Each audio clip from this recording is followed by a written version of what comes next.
प्रभु यीशु मसीह के मधुर और मीठे नाम में आज दिनांक 19 अप्रैल दिन शनिवार को आप सब श्रोताओं का हम स्वागत करते हैं। आज के दिन के लिए जो वचन है लिया गया है लूका रचित सुसमाचार उसका पहला अध्याय 13 पद। परंतु स्वर्गदूत ने उससे कहा, हे जकरिया, भयभीत न हो, क्योंकि तेरी प्रार्थना सुन ली गई है और तेरी पत्नी एलिशिबा से तेरे लिए एक पुत्र उत्पन्न होगा और तो उसका नाम यूहन्ना रखना।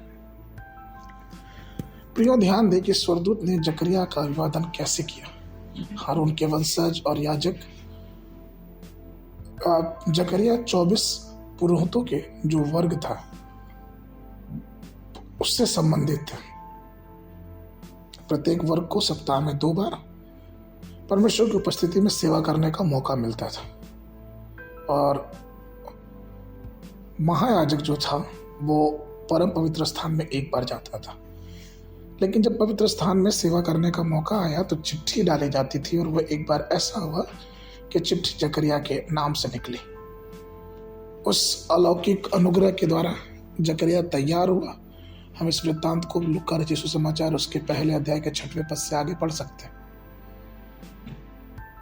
लेकिन जकरिया तैयारी तो कर रहा था, लेकिन वो अपने जीवनों में एक बड़े बोझ से दबा हुआ था, एक गहरे घाव से।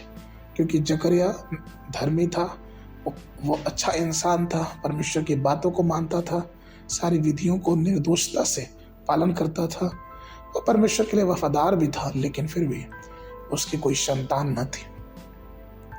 जब वो परमेश्वर की सेवा टहल करने के लिए उस पवित्र स्थान में खड़ा हुआ, तब परमेश्वर के स्वर्गदूत ने उससे दर्शन दिया और उससे कहा कि डरो मत, क्योंकि तुम्हारी प्रार्थना सुन ली गई है।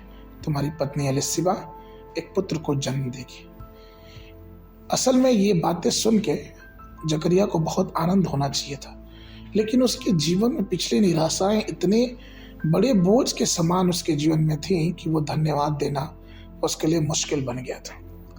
प्रियो, कई बार ऐसा होता है हमारे जीवन में, जो पिछली घटनाएं होती हैं, हमारे जीवन में इतनी तकलीफ और इतने परेशानी, इतना गहरा घाव कर देती हैं कि हम परमेश्वर की बातों को या फिर परमेश्वर जो वर्तमान में हमें आशीषों से लवलेस करता है उसको हम धन्यवाद देना भूल जाते हैं।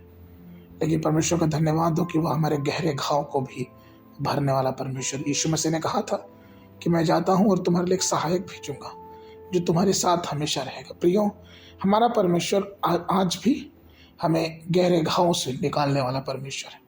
घाव कितने भी पुराने क्यों ना हो, अगर हमारा विश्वास परमेश्वर की बातों पे है तो परमेश्वर हमें कभी ना छोड़ता है और ना कभी त्यागता है। इसलिए प्रियो, परमेश्वर पे विश्वास बनाए रखें और प्रभु को अपने जीवनों में आने दें, जिससे परमेश्वर की आशीष हमारे जीवनों में भरपूरी से होने वाली हो सके। आगे के मन के लिए यिर्मयाह नबी की पुस्तक उसका 30 अध्याय 17 पद। मैं तेरा इलाज करके तेरे घाव को चंगा करूंगा, यहोवा की यह वाणी है। क्योंकि तेरा नाम ठुकराया हुआ पड़ा, वह तो सिय्योन है, उसकी चिंता कौन करता है। बाइबल अध्ययन के लिए सुबह के समय 2 सामुएल उसका 6, 7, 8 अध्याय। संध्या के समय लूका रचित सुसमाचार उसका 15 अध्याय 1 पद से लेकर 10 पद तक। परमेश्वर आप सबको आशीष देवे।